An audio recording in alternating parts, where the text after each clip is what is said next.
So I think that should be the very beginning of the conversation, what your key takeaways are. Do you have any in mind? If not, then I will not slot that question to you. Key takeaways. Sure, we can start there. Welcome to our live stream, The Self-Aware Leader. I'm Ron Oltmans, and I'm joined today by Angela Oltmans, and we're going to be having a conversation here talking about motivation and emotional intelligence. So, Angela, you had a question just now, so go ahead. Yeah, my question is, so what are the key takeaways for today's topic? Motivation and emotional intelligence. Give me By the two takeaways. Yeah.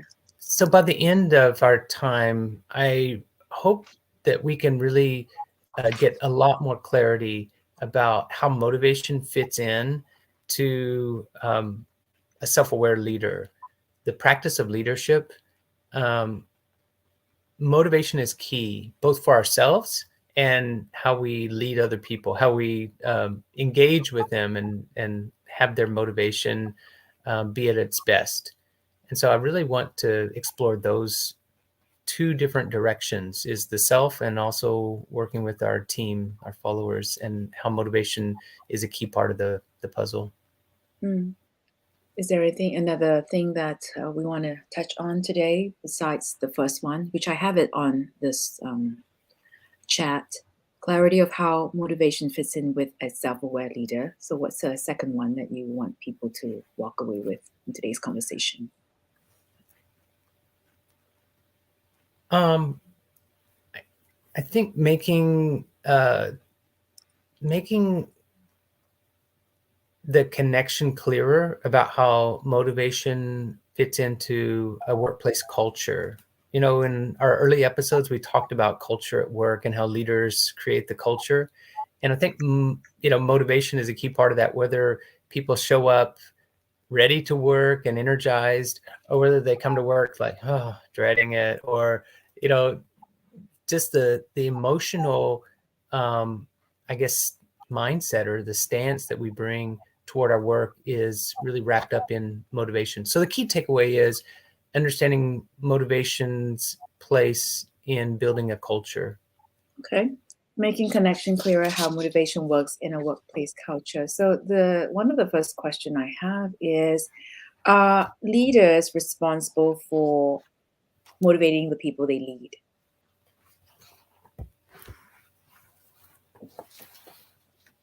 Yeah, was there a question? I didn't quite catch what. Are leaders responsible for motivating the people they lead? I think a lot of people believe that's the case, that leaders, one of the jobs of leadership is to, rouse the troops, to keep people motivated, to ensure that morale is high. I'm not sure that's the case in all circumstances or all situations, that a leader bears, responsibility for like motivating people. That, to me, that fits into an old view of work and management, kind of like, the boss, they're the ones who really are responsible for making things happen. I think in the new reality, workers themselves are saying, I want a job, I want a workplace where I can do, things and work that matters to me, and where I'm like energized and I show up and I can be engaged, and I'm not kind of like shut down or narrowed down to, things that are deadening, or where I'm just not motivated. Mm-hmm. So I guess that the way that's often described is like, people want to tap into more of their intrinsic motivation versus relying on being motivated by a boss or by the paycheck or other external sort of, factors. So it sounds like whether you're employer or employee, motivation plays a big picture in how we do our work. Can you say more about how it fit into the bigger picture of EQ? I mean, since it's essential for both the employer and employee. And since it's Yeah, the employee's part to generate their own motivation, it's not entirely the boss's part. So it seems like we all need to take responsibility in motivating ourselves. So since all of us have to be responsible for this work of motivating ourselves, not relying on the boss or the leader to motivate us. So what is something that we all can do? How does it fit into EQ? Maybe it's helpful for us to refer to our model again. I mean, I've got it on the wall behind me, but let me see if I can pull this up. We've got these, 5 different dimensions of EQ, and you can see motivation is right there in the middle. We have self-awareness and self-regulation, social awareness and social control or social regulation, and really in the middle of those is motivation. You could say that it is an aspect of being able to regulate yourself, but it deserves, I think, its own category unto itself, because it's something that really we should pay attention to. It's that important and distinctive. Is it a So- hierarchical order, or are you putting in a hierarchy? So the first thing is to have self-awareness first, and you learn how to self-regulate, and therefore it gives you clues on how to stay motivated, and you have greater social awareness of what's around, and therefore social control, and in influencing your network. Is that how you're doing this? This is how to read this particular chart here? So the short answer is that it's not hierarchical. Okay. And the explanation of that is, it's not like self-awareness, is like at the top of the heap, as you were, pointing to the chart. I mean, sometimes we take these things very literally. If you put it at the top, then it must be at the top of, some hierarchy. This is not a hierarchy, but there is a logic flow to it, that anytime you want to work on emotional intelligence, I like to remind myself, almost everything traces back to self-awareness. If you don't have self-awareness in the first place, it just makes working on any of the other, factors so much harder. And so if you want to improve any aspect of emotional intelligence, always start with self-awareness. And what are you? Yeah. Mm-hmm. Go ahead. Well, once you have awareness, then, work on having better control of yourself. And so, for example, I may have the skill of understanding other people. I listen well, I'm empathetic, all of that. But that's just on a skill level. And let's say, I have some new employees join the company, and I'm using my skill of listening and being empathetic. But in their particular case, it's like they are not a good cultural fit. And all of my empathy and, being able to, on a skill level, try to get them isn't going to make up for the fact that there's not a good culture fit. And I need to be aware of that in the first place. And I have to, ask myself, like, the real question: can I own responsibility for the fact that I missed it when I hired them? I missed the fact that they're not a good cultural fit. And can I now have that sort of like, make up for that mistake? Either by, saying, okay, how do I do right by the employee, but also do the right thing for the company? And those push us back into things like being self-aware, being, regulated, being able to, manage ourselves. And so all of these issues of emotional intelligence at whatever level, whether it's social control, social awareness, motivation, they all depend upon having, good self-awareness, self-regulation. Does that make sense? Yeah, but a self-aware leader would also ask themselves the question, if the person they hired on that does not have an empathetic skill like you is not necessary for the job that he or she is hired for. I'm thinking of a Right. tech. So so they have to ask themselves, what is good culture fit then? Do they have the same kinds of EQ like you? No, when I say culture fit, it's, whether someone is a good fit within the organization. It doesn't mean that they have to be a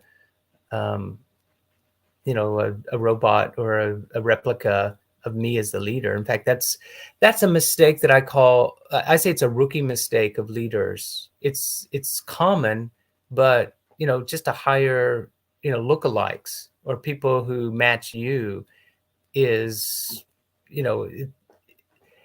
one, you miss out on diversity.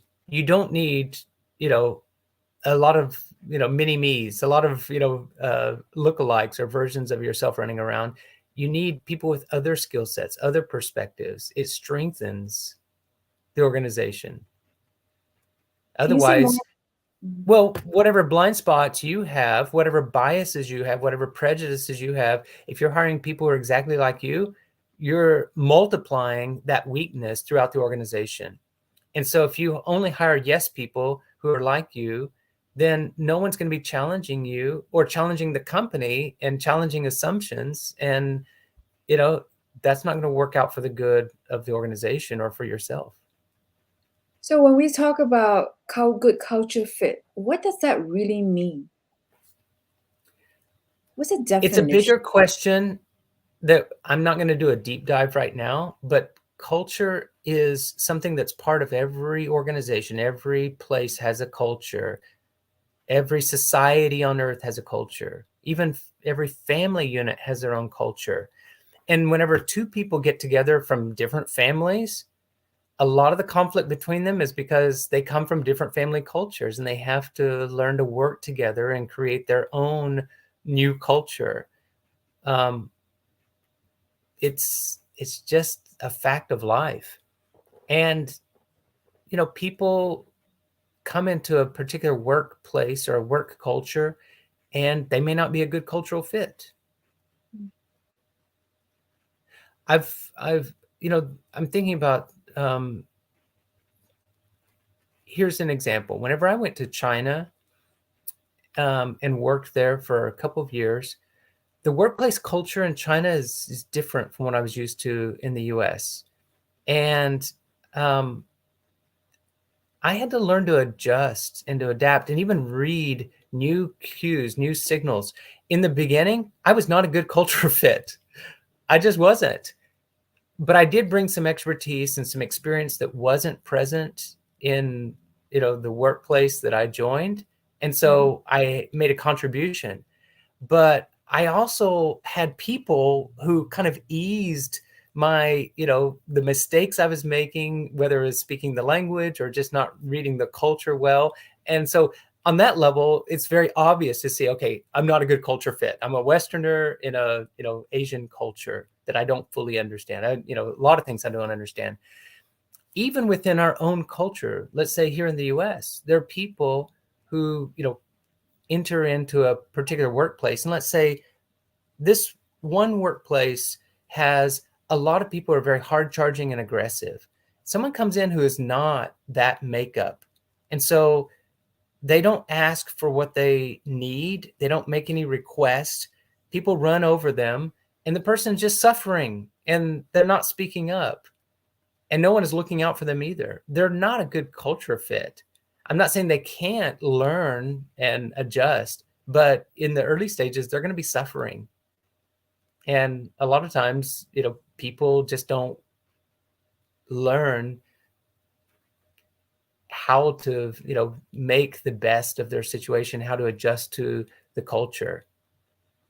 So we've gone a little bit deeper into that, here talking about, culture, but motivation is really, it goes hand in hand with the workplace culture. So it's an appropriate conversation.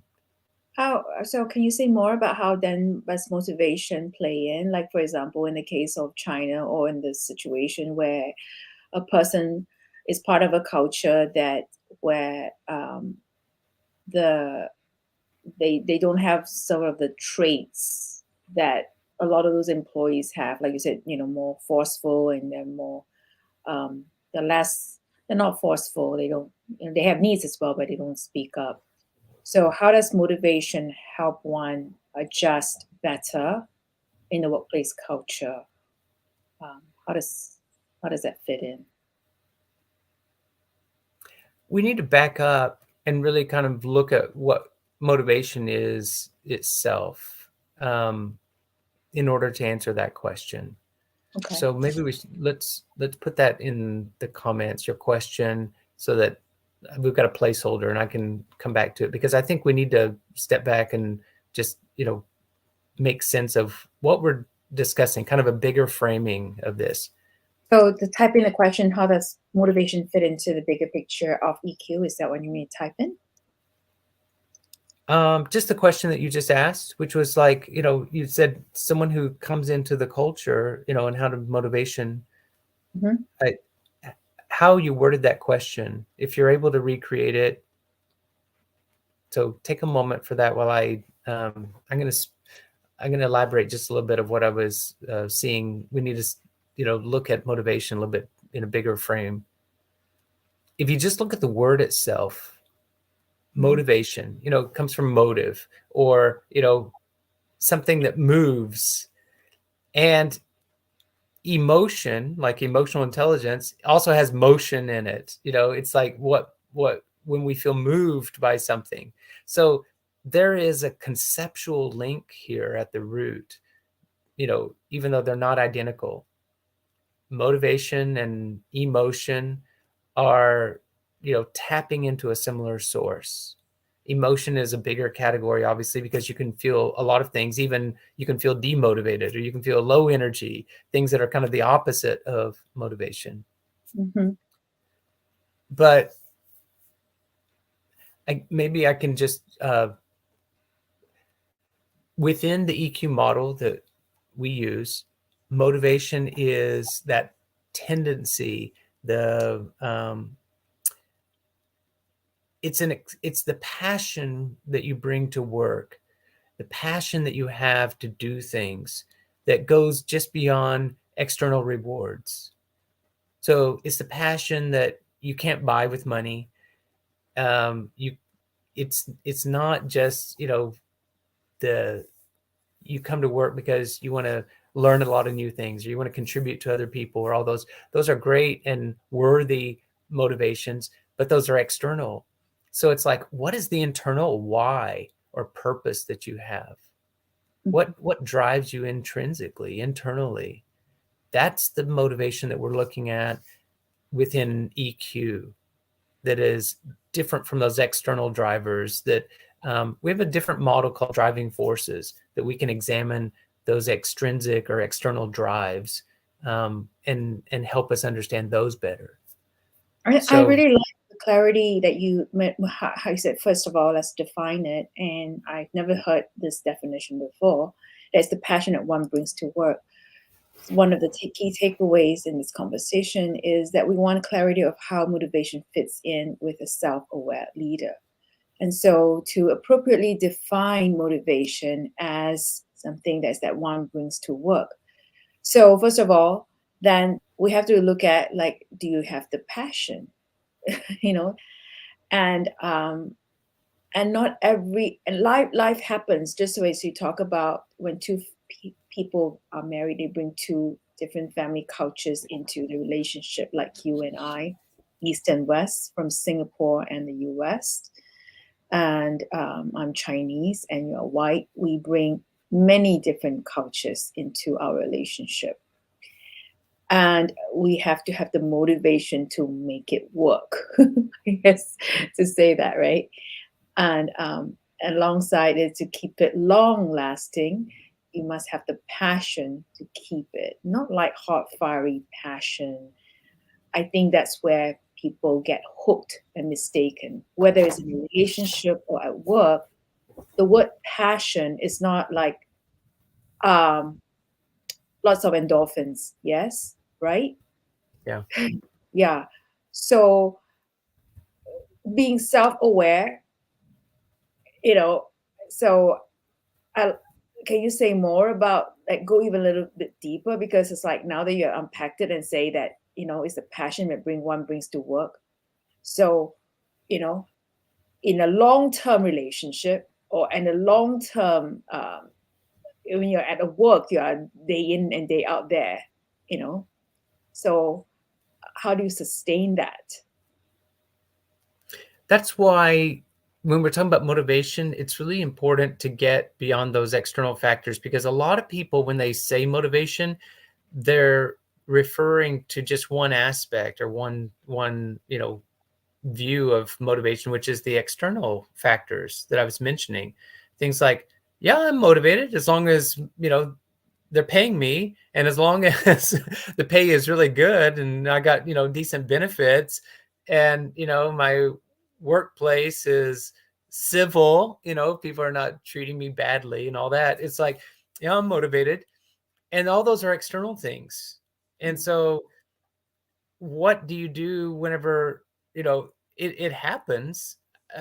That every business has challenging times, and some businesses get really challenged. I mean, like, even to where cash flow is such a pinch that the boss can come to the employees, say, you know what, we're gonna miss payday, we're gonna miss payroll, and we've got the money coming in, but we just can't pay you today, but it's gonna be delayed.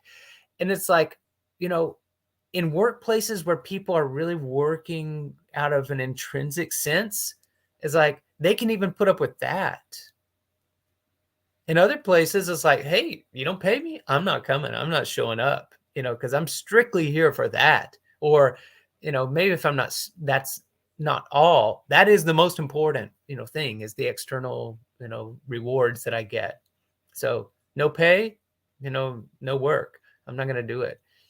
And so if people have an internal drive, we're tapping into their true motivation, like, something that's long lasting, that will go beyond just external circumstances. And then you were talking about a long lasting relationship, or long lasting, sort of, that can be between two Loyalty. people, that can be between a person and the company. And it's like the perseverance to see things through. That's another part of motivation is, yeah, you put it up here, is it's not just the internal drive to do things, but also the perseverance to see it through, to get things done. I like the way how you're describing it. First of all, we start with is the passion that one brings to work.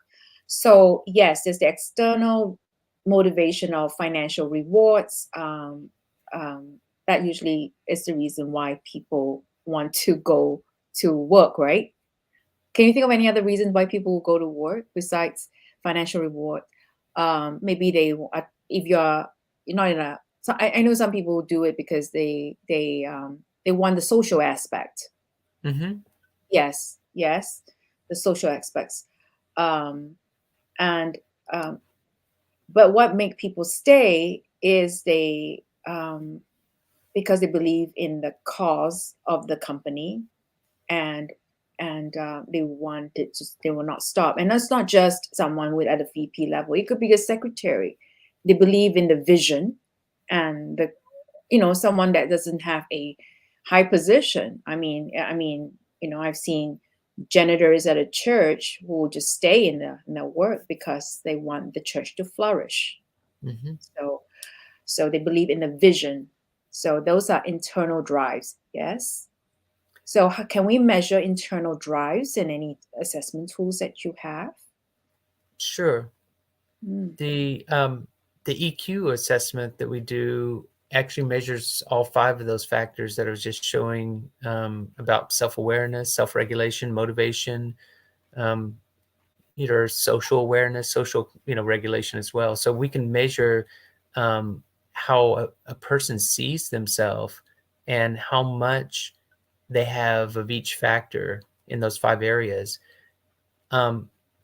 some people consider self-reporting suspect or not completely objective, and there's some Because truth in that.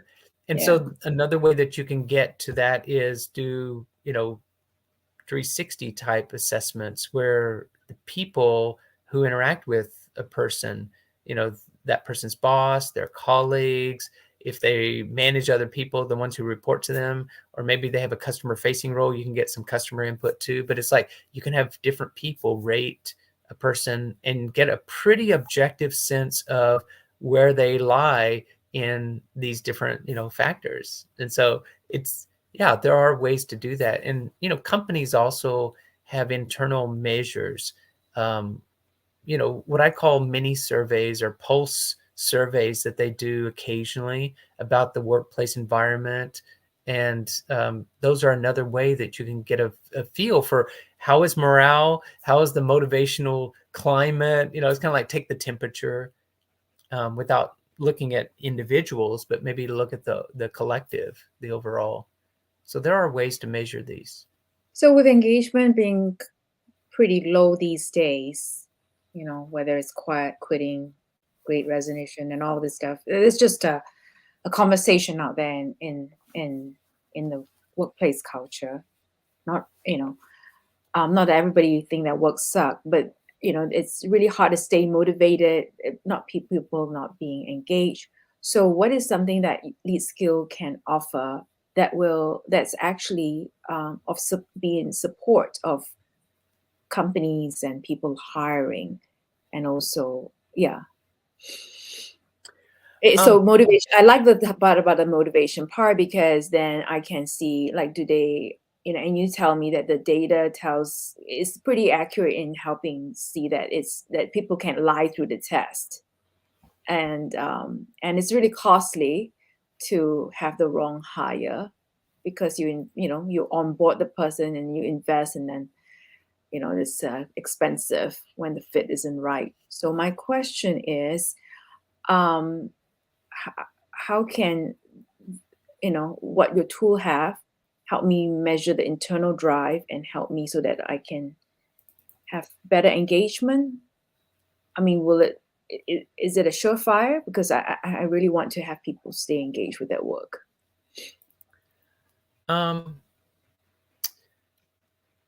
Yeah. So there are other ways that we can look at, like, engagement. You can even measure things like there's 8 different factors of engagement in any workplace. And so there are tools that help us to kind of look at that, and you can have employees not so much rate themselves, but kind of comment on are these things present? Like, do we have a shared sense of purpose here? Are people pretty clear on not just what we're supposed to do, but why we're doing this? Do we have a high energy or a moderate or a low level of energy just in the working environment? So you can look at those too. Those are, ways to tap into, measure, engagement at the workplace.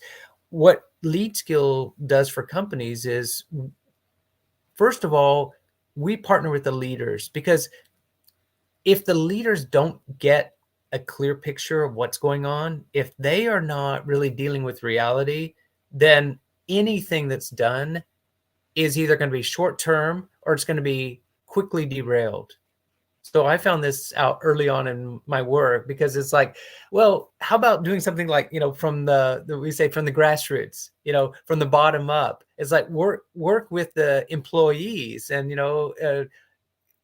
have motivational sort of seminars, and, some leaders bring in a speaker, or, it's like, we're going to watch these motivational videos together. I mean, I've got a guy I'm coaching right now, and he actually does like weekly meetings on Microsoft Teams with his group, and they actually do watch like a motivational video occasionally. And those have their place, but they are short-lived if the manager or the leader themselves isn't aware and tuned into kind of the bigger picture and what they need to be doing, even making some of these distinctions we've been talking about, like, hey, people do things for their own reasons and people have an internal drive. And if you're not getting to that level, you're going to have only short-term or short-lived efforts. People may change briefly, but they're going to come back to their default. They're going to come back to, what is internally driving them, their own reasons for why they come to work. And so it's much better if you can tap into those, if you know, on an individual basis, the people on your team, like what really drives them. Yeah. Otherwise, you are always in this perpetual cycle of constantly looking for something motivating out there on YouTube or any platform app to help employees stay motivated. Yeah. Right. Yeah.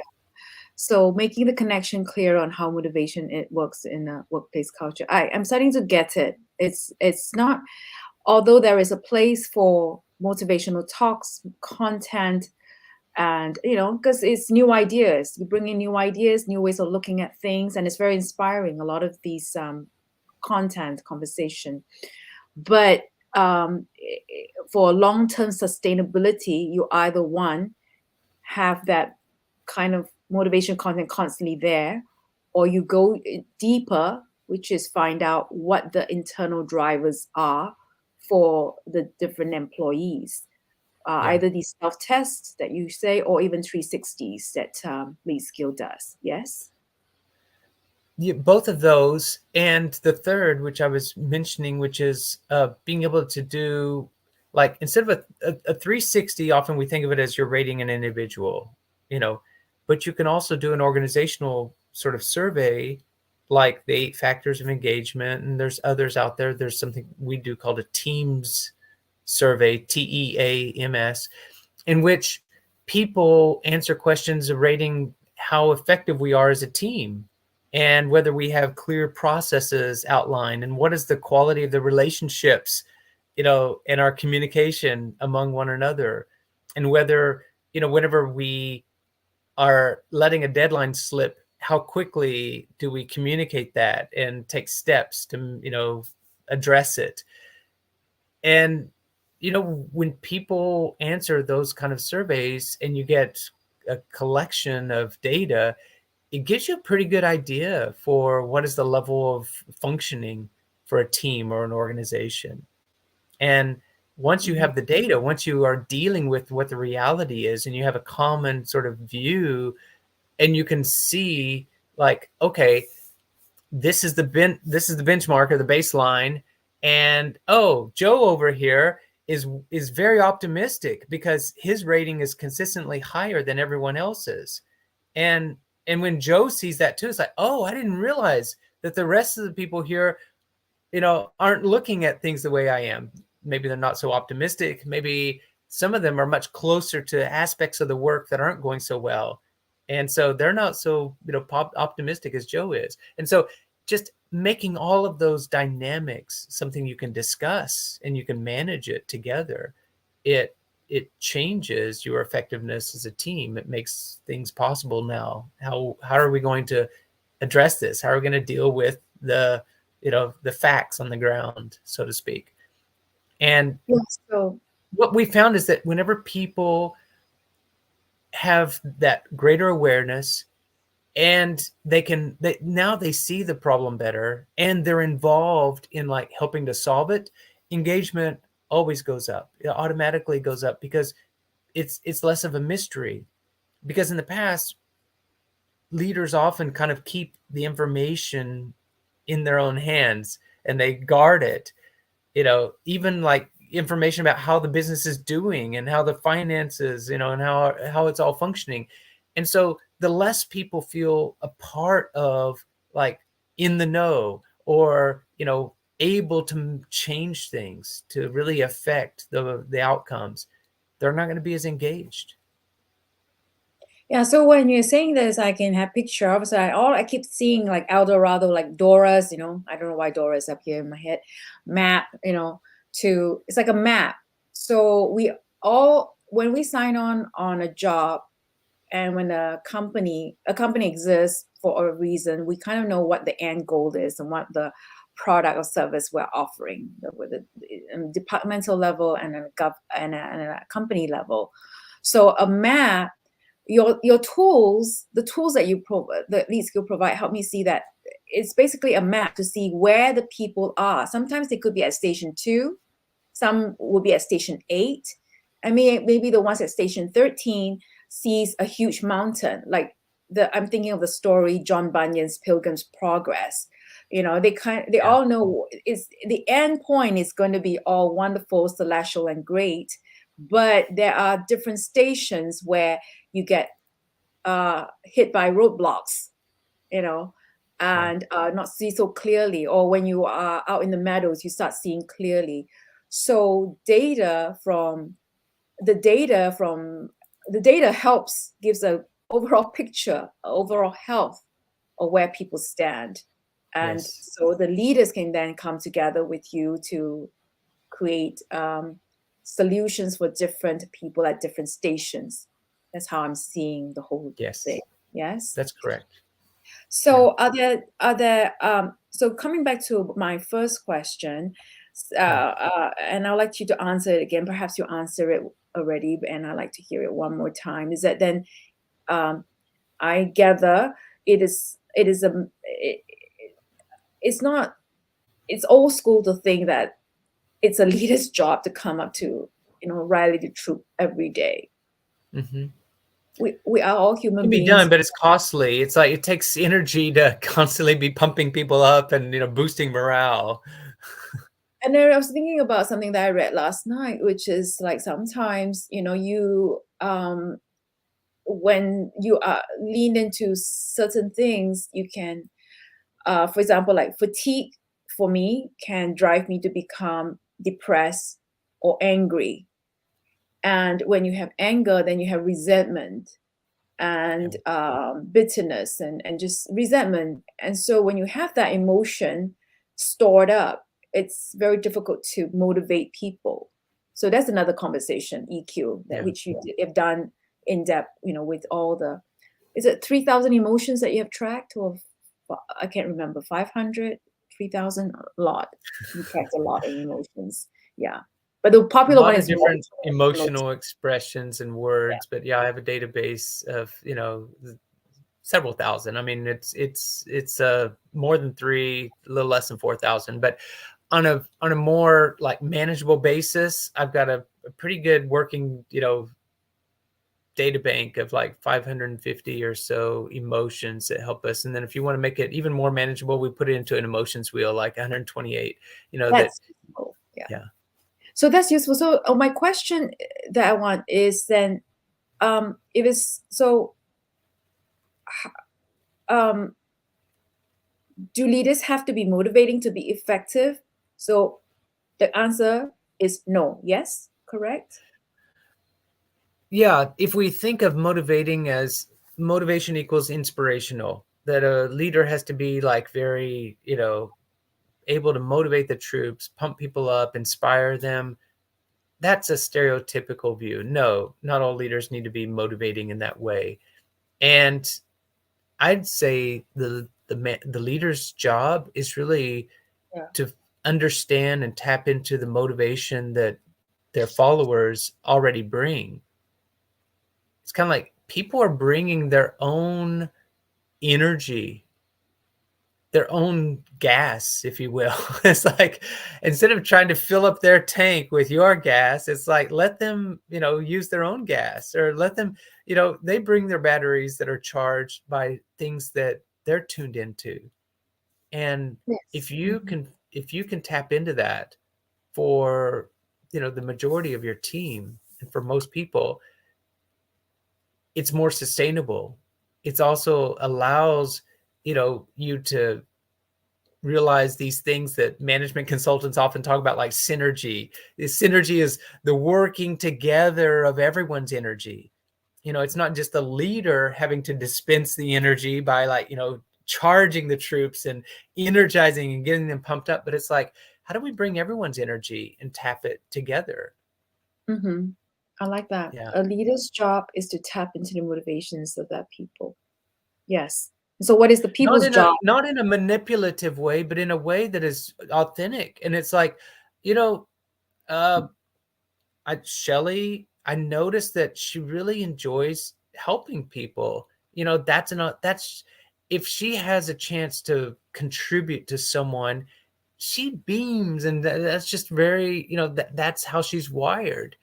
And so whenever I have a new hire, I know that if I team them up with Shelley, she enjoys showing people the ropes and helping them, you know, feel welcome and, you know, becoming part of the team. And so she brings motivation for that already.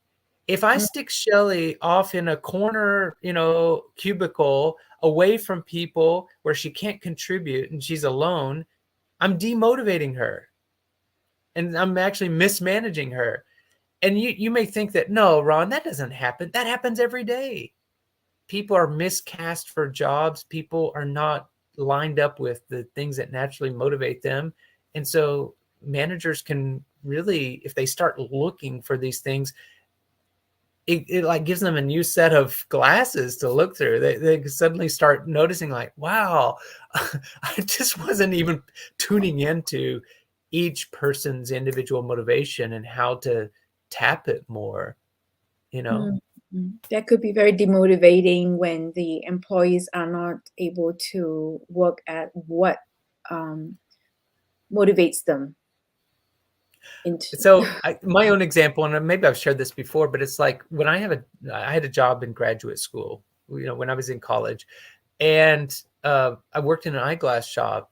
And instead of getting a job back in the lab making the glasses, which I thought that's how my friend who introduced me to this shop said, you know, they had openings. When I got there, it's like, well, sorry, we don't have any openings there, but you know, we have openings on the retail floor selling, you know, dealing with customers.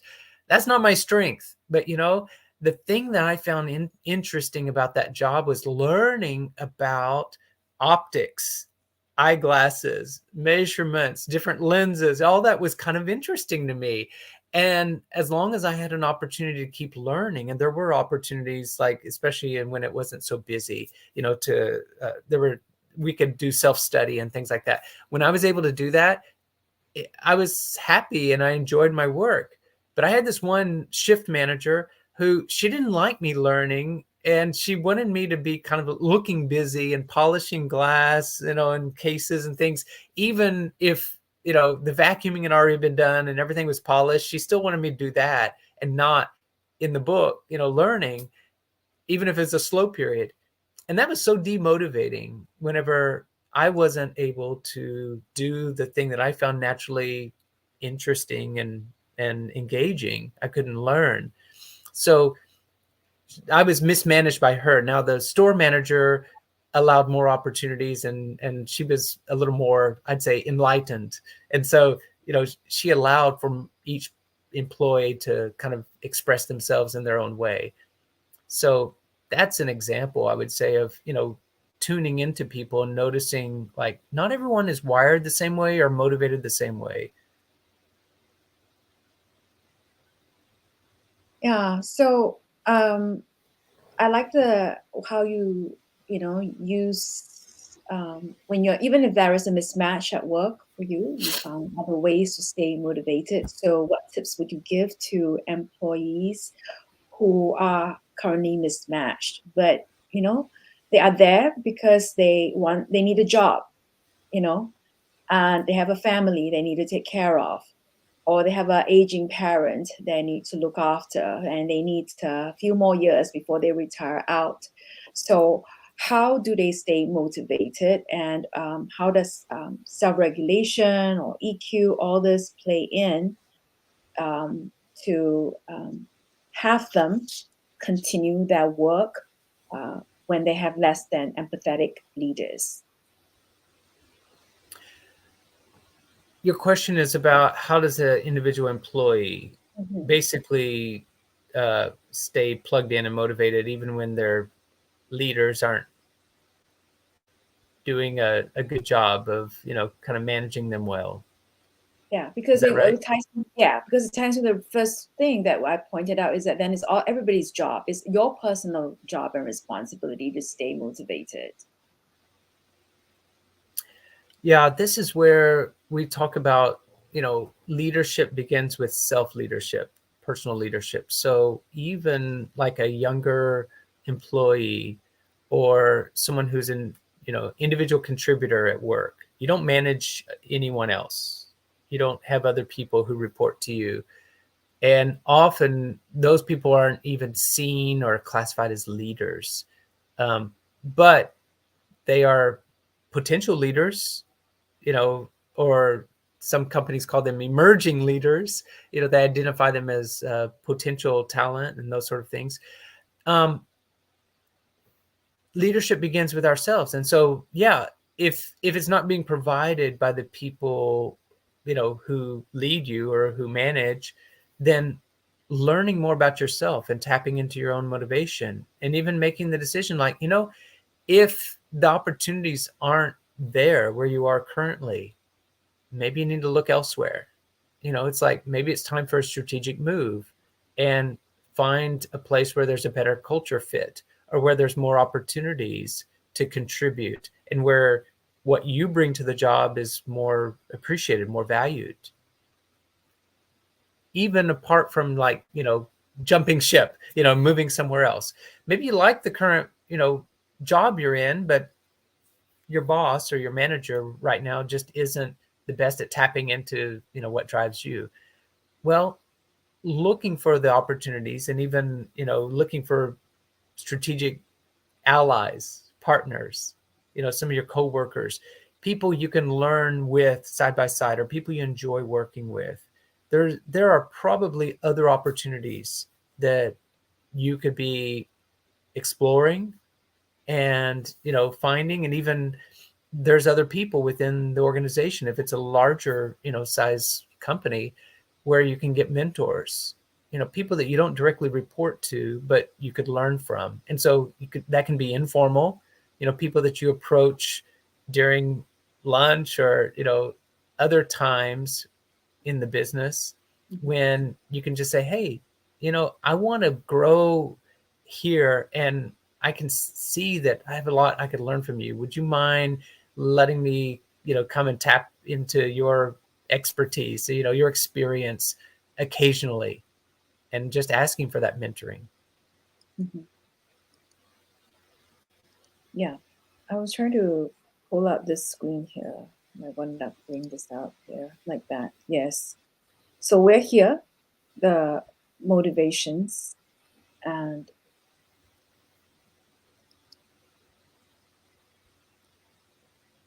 we talked about self-leadership,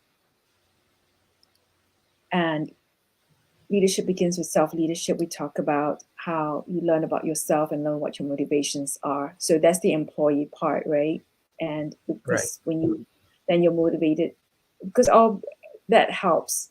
So what I'm hearing from you is that you are, everybody's at choice here, whether you're an employer or employee. Some people can be making a ton of money, but yet I just heard someone, someone making, like over 350K, and just, but yet but there's still other areas in the person's life in which then they want to become more aware on how to achieve certain goals in that area in their life. So to become aware, that's what I understand, is an essential part.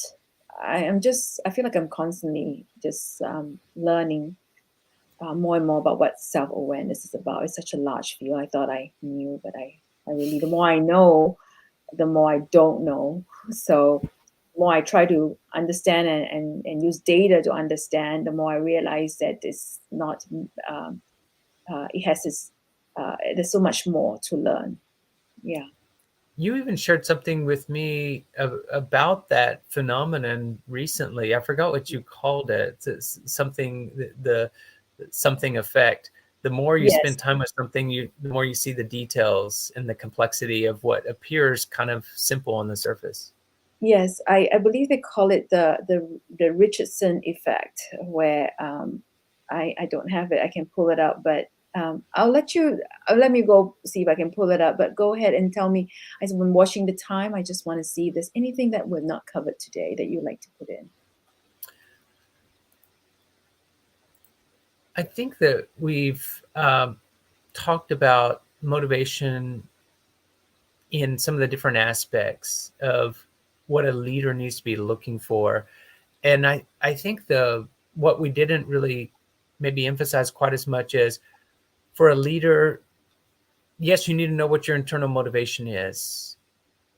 You also need to look for the fit, the place where you can make the most contribution. And so if you are the top leader, you have the job of being like a steward, or the author of the culture. It's like, the culture, you really have a lot to say about what kind of culture is around. And I mean, as I say all this, I'm looking at myself. It's like in LeadSkill, in this firm that I started, it's like the culture of the firm, it rides on my shoulders. It's like, are we about constant learning and improvement? And it's like, we're not perfect.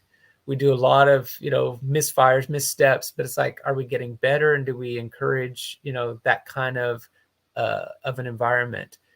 I've got to tell the truth about where we're living up to my aspirations and where we're not. And I think each leader needs to do the same thing. It's the reality check of, where your culture is giving expression and creating a space for where people can actually show up, be who they really are, and grow into a better version of themselves. Can they, by working together, can they contribute to the greater good? And, LeadSkill's work with other companies and with leaders, we're successful to the degree that we can help organizations do that, better. And each of our client companies, have to look at how they are accomplishing their mission in the world, and how they can tap into the talents, the strengths of their own employees better. Mm-hmm. Yeah, I like that question that you put up. Are people growing to be a better version of themselves? Well, that's what you said. And one thing I know from serving you these years is that you don't bail out, and that's what a trait of a leader is. So, and Thanks. yeah, be relentless. That's a phrase that I heard recently about unflappable equanimity. So it seemed like such a mouthful of words, Unflappable. Unflappable means you just, in the face of agreement or non-agreement, you are, at this state, at this level. Equanimity means peace. That's what is the job of a leader. I think you have to basically steady the ship like a captain. Yes. And know where you're going, and to take us there, and have a clear map. To keep your cool when things are hot, or another cliche, but it's true, which is, I've heard the leader's job is to keep their head when everyone else is losing theirs, which is to think calmly, rationally, to try to collect yourself and not contribute to the panic or the emotion of the moment and let things get carried away. But it's like, okay, how do we troubleshoot? How do we deal with the problem and not like freak out? And when you're in the sea and you're away from land, and you have the elements where it could be a calm sea, becalmed, or stormy, but you know where the destination is of where your company is going, you need to. I can see now why you need to tap into the motivations of the people, because it's a long voyage. It's and you don't know what the environment's going to bring, how the economy is going to look like, and what's going to happen.